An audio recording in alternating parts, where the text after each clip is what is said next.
ஐயனார் துணை சீரியலில் டுடே எபிசோடில் நம்ம சேரன் இருந்துட்டு பாண்டிக்கு வந்து சாப்பாடை போட்டு கொடுத்துட்டு உள்ளே கொஞ்சம் வேலையாக போகிறாங்க. திரும்ப வெளியில் வந்து பார்த்தா சாப்பிட்ட தட்டு எல்லாமே அப்படியே இருக்குது. யாரும் இந்த தட்டை அப்படியே வச்சுட்டு போனது அப்படின்னு சொல்லிட்டு பாண்டிக்கிட்ட கேட்கவும், சோழன் தானே அப்படின்ற மாதிரி சொல்லிடுறாங்க. அவனுக்கு எத்தனை வாட்டி சொன்னாலையும் அறிவே வரதில்லை. நிலா இந்த வீட்டை விட்டு வெளியே போனதுலேருந்து இவன் இப்படி தான் நடந்துக்கிறான் பாரு. இந்த அழுக்கு துணியெல்லாம் எப்படி இங்கே போட்டு வச்சுருக்காங்கன்னு ஈர டபுள் வேற. இதே நிலா இந்த வீட்டில் இருந்திருந்தா இந்த வீடு இப்படியெல்லாம் இருந்திருக்குமா அப்படின்ற மாதிரி சொல்லி புலம்பிக்கிட்டே இருக்காரு. அதுக்கு அடுத்ததான் விளக்கேற்றி சாமி கும்பிட்டதுக்கு அப்புறமா, டே பாண்டி, உங்ககிட்ட ஒரு விஷயம் சொல்ல மறந்துட்டேன்டா. என்னென்ன விஷயம்? அதுவாடா, நேற்று நிலாவை பார்க்கறதுக்காக அவங்க வீட்டுக்கு போனால் அவங்க வீடு எவ்வளோ பளபளன்னு வச்சுருக்காங்க தெரியுமா? தரையிலேயே சாப்பாடை போட்டு அப்படியே உட்காந்து சாப்பிட்லாண்டா. அந்த அளவுக்கு அந்த வீட்டை அவ்வளோ அழகாக வச்சுருக்காங்கடா அப்படின்ற மாதிரி சொல்லிக்கிட்டு இருக்காங்க.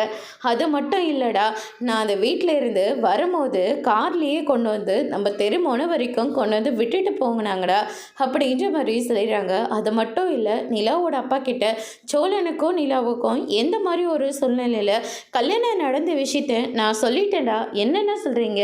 என்ன விஷயத்த சொன்னீங்க? இல்லைடா, நிலா வந்து சென்னைக்கு வரத்துக்கு சோழனோட ஹெல்ப் கேட்டது. அவங்க லவர்ஸ்ன்னு பொய் சொல்லி சோழன் வந்து நிலவை கல்யாணம் பண்ணிக்கிட்டது. இதனால தான் நிலா கோவப்பட்டு சோழனை டிவோர்ஸ் பண்ணுது. இப்படி எல்லா விஷயத்தையும் நான் சொல்லிட்டேன்டா அப்படின்ற மாதிரி சொல்லிடுறாங்க. இதை கேட்டோன்னே பாண்டே இருந்துட்டு, ஏன்னு சொன்னேன், அவர் என்ன விஷயத்துக்காக இங்கே வந்திருக்காருன்னே தெரியல. அவங்களையும் இங்கேருந்து அவங்க கூட்டிகிட்டு போயிருக்காங்க. சோழன் அதுக்கே அவங்க மேலே சந்தேகத்தோடு இருக்காங்க. இந்த மாதிரி ஒரு சூழ்நிலையில் நீ ஏன்னா அவங்க கிட்ட போயிட்டு அவங்களுக்கு கல்யாணம் நடந்த விஷயத்த வந்து சொன்னேன். அதை வச்சு அவங்க ஏதாச்சும் பிளான் பண்ணால் அவங்க திருவண்ணாமலையில் உட்காந்துக்கிட்டே இங்கே என்ன நடக்குதுன்னு தெரிஞ்சுக்கிட்டு இருக்கிறவங்கன்னு. அப்படி இருக்கிற போது நீ அவங்கள நம்மக்கிட்ட இருந்து மொத்தமாக பிரிச்சுட்டு போயிட்டா என்னென்ன பண்ண முடியும்? சோழன் அவங்க திரும்பி வந்துடுவாங்கன்னு ஒரு நம்பிக்கையோடு இருக்காங்கன்னு. ஆனால் இந்த மாதிரி ஒரு சூழ்நிலை நீ அவங்கக்கிட்ட இந்த விஷயத்த சொல்லியிருக்க கூடாதோன்னு எனக்கு தோணுதுடா. ஆனால் நீ சொன்ன விஷயம் சோழனுக்கு தெரியாமல் பார்த்துக்கோங்க, அதுதான் எல்லாருக்கும் நல்லதாக முடியும் அப்படின்ற மாதிரியும் சொல்லிடுறாங்க. நான் என்னடா தப்பு பண்ணிட்டேனா அப்படின்னு சொல்லிட்டு கேட்கவும், தப்போ சரியோ, ஆனால் இந்த மாதிரி ஒரு நேரத்தில் நீங்கள் கண்டிப்பாக சொல்லியிருக்கக்கூடாதுன்னு தான் நான் சொல்லுவேன் அப்படின்னு சொல்லிட்டு பாண்டி சொல்லிட்டு அங்கேருந்து கிளம்பிடுறாங்க. அதுக்கு அடுத்து தான் நம்ம சேரன் இருந்துட்டு நம்ம தான் தப்பாக பண்ணிட்டோமோன்னு சொல்லிட்டு ரொம்பவே ஃபீல் பண்ண ஆரம்பிக்கிறாங்க.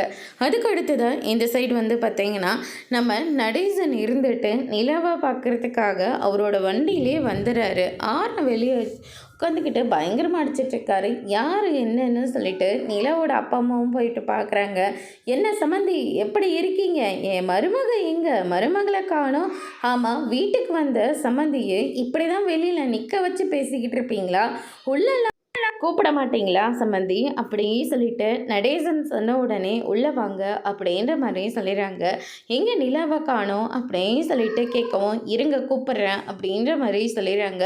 நீங்கள் என்ன கூப்பிட்றது? நானே என் மருமகளை கூப்பிட்றேன் அப்படின்னு சொல்லிட்டு நிலாவை அவரே வந்து கூப்பிட்றாரு. நிலாவும் வாங்க அங்கிள் உட்காருங்க அப்படின்னு சொல்லிட்டு கூப்பிட்டுட்ருக்காங்க.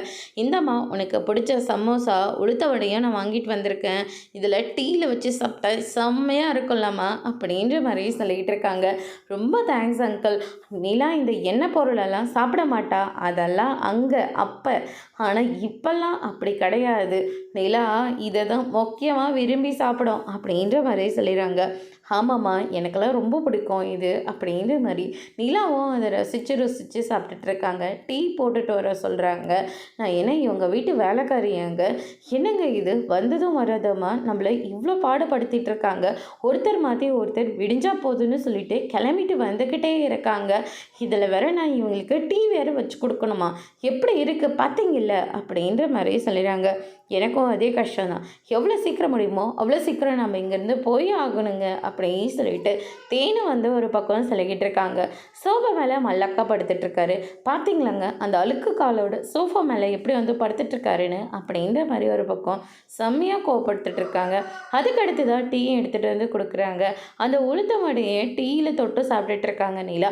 அதை பார்த்த உடனே அவங்க அம்மா பயங்கரமாக, என்னங்க இப்படியெல்லாம் பண்ணிட்டு இருக்கா இவ அப்படின்ற மாதிரி ஒரு பக்கம் சொல்லி வருத்தப்பட்டுட்டு இருக்காங்க. அதுக்கு அடுத்ததாக வந்து பார்த்தீங்கன்னா இந்த சைடு நிலா இருந்துட்டு சேரனை பார்க்குறதுக்காக வேலை செய்கிற இடத்துக்கே போகிறாங்க.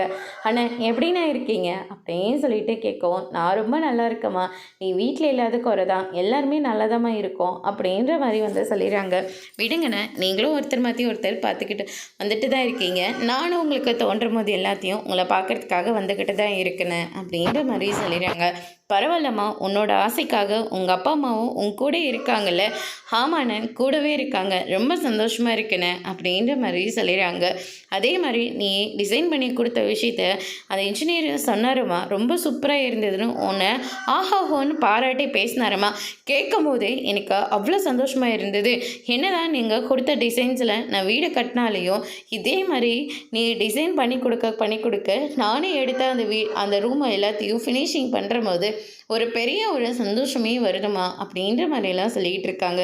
எனக்கு ரொம்ப சந்தோஷமாக தான் இருக்கு அப்படின்ற மாதிரி சொல்லிக்கிட்டு இருக்காங்க. ஆமாம், உங்ககிட்ட ஒரு விஷயம் சொல்லணுமா, சொல்லியிருக்கணும், ஆனால் நான் தப்பு பண்ணிட்டேம்மா அப்படின்ற மாதிரி சொல்லிடுறாங்க. என்னென்ன ஆச்சு?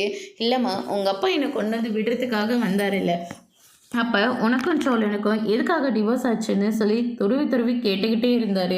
நானும் சொல்லக்கூடாதுன்னு தான் பார்த்தேன், ஆனால் அவர் ரொம்ப கட்டாயப்படுத்தி கேட்டதுனால சொல்ல வேண்டியதாக போயிடுச்சுமா, என்னை மன்னிச்சிடுமா, உன்னை கேட்காம நான் சொல்லியிருக்கக்கூடாது அப்படின்ற மாதிரி சொல்லிடுறாங்க. பரவாயில்லண்ணே, நானே அப்பாக்கிட்டேயும் அம்மாக்கிட்டேயும் எப்படி சொல்கிறதுன்னு தெரியாமல் தானே ரொம்ப கஷ்டத்தோடு இருந்தேன். நீங்கள் சொன்னதுனால அவங்களும் வந்து வீட்டில் சொன்னாங்க, அவங்களும் என்ன புரிஞ்சுக்கிட்டாங்கண்ணே அப்படின்ற மாதிரி சொல்லிடுறாங்க.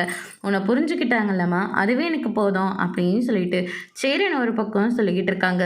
அதுக்கு அடுத்ததாக நம்ம இந்த பக்கம் மனோகர் வந்து பயங்கர கோவத்தில் இருக்கார். என்னங்க வச்சு அப்படி நீங்கள் என்ன யோசிக்கிறீங்கன்னே எனக்கு புரியவே மாட்டேங்குதுங்க. விடிஞ்சா போதுன்னா அவங்க வீட்டாளங்களும் இங்கே வந்து நிற்கிறாங்க, யார் எந்த நேரத்தில் என்னத்தை கொண்டு வராங்கன்னே தெரிய மாட்டேங்குது அப்படின்ற மாதிரி சொல்லிக்கிட்டு இருக்காங்க. நிலா வேற ஏன்னா இப்படி நம்மக்கிட்ட பேசுகிறத விட அவங்க ஆளுங்க கிட்ட பேசுகிறதா ரொம்ப அதிகமாக இருக்குங்க. வர வர நம்ம பொண்ணை இழந்துக்கிட்டு வந்துக்கிட்டே இருக்கோம் அப்படின்ற மாதிரி சொல்லிக்கிட்டு இருக்காங்க. அதுக்கடுத்து தான் மனோகர் இருந்துட்டு, நான் இப்போவே இதுக்கெல்லாம் சேர்ந்து ஒரு முடிவு கட்டுறேன் அப்படின்னு சொல்லிட்டு நிலவை போயிட்டு வர சொல்லுன்னு சொல்கிறாங்க. என்னாச்சுப்பா அப்படின்னு சொல்லிட்டு நிலா வந்து கேட்கவும், உனக்காக இதே சென்னையில் இருக்கணும் தாம்மா நான் பார்த்தேன், ஆனால் என்னால் முடியாதுமா, ஏன்னா அங்கே பிஸ்னஸ் ரொம்ப லாஸில் போயிட்டுருக்கு. உங்கள் அண்ணனை முடிஞ்ச அளவுக்கு எல்லாத்தையும் பார்த்துக்கிட்டு இருக்கான், ஆனால் ஒரு கட்டத்துக்கு மேலே நான் போய் ஆகணுன்ற ஒரு சூழ்நிலை வருது. நம்ம போயிட்டு ஒரு வாரம் இருந்துட்டு எல்லாத்தையும் முடிச்சுட்டு அதுக்கப்புறம் நம்ம இங்கே வந்துடலாம் அப்படின்ற மாதிரி சொல்லிடுறாங்க. என்னப்பா நீங்கள் சென்னையிலே இருக்கலான்னு சொல்லிட்டு தானே என்னை அங்கேருந்து கூட்டிகிட்டு வந்தீங்க, இப்போ திருவண்ணாமலைக்கு போய் ஆகுனா என்னப்பா பண்ண முடியும்? ப்ராஜெக்ட் வேறு இருக்குது, இன்னும் 2 நாளில் நான் அதை சப்மிட் பண்ண வேண்டியதாக இருக்குது. இந்த மாதிரி ஒரு சூழ்நிலை நான் உங்களோட வந்துட்டேன், என் வேலை எல்லாமே போட்டபடியே போயிடும் அப்படின்ற மாதிரி சொல்லிடுறாங்க. அதுக்கடுத்து தான் வந்து பார்த்திங்கன்னா என்னென்னமோ கன்வின்ஸ் பண்ணுறாங்க. நான் வேணால் இங்கே இருக்கேன், இங்கெல்லாம் போயிட்டு வாங்க அப்படின்ற மாதிரி சொல்லிடுறாங்க. உன்னை எப்படிம்மா தனியாக விட்டுட்டு போக முடியும்? நான் என்ன சின்ன குழந்தையா, யாராவது கூட இருக்கிறதுக்கு? அதெல்லாம் ஒன்றும் பரவாயில்ல, நான் இங்கே தனியாக இருக்கணும்னு நீங்கள் கஷ்டப்பட்டீங்கன்னா நீங்கள் வர வரைக்கும் சோழனோட வீட்டில் போய் இருந்துக்கிறேன் அப்படின்ற மாதிரி சொல்லிடுறாங்க. இதை கேட்டு நான் அவங்க அப்பாவும் அவங்க அம்மாவும் பயங்கரமாக ஷாக் ஆகுறாங்க. அதோட இன்னைக்கான எபிசோட் முடிச்சிருக்காங்க. இனி ஐயனார் துணை சீரியல்ல அடுத்தடுத்து என்னெல்லாம் நடக்க போகுதுன்றதை வெயிட் பண்ணி பார்க்கலாம். தேங்க்யூ.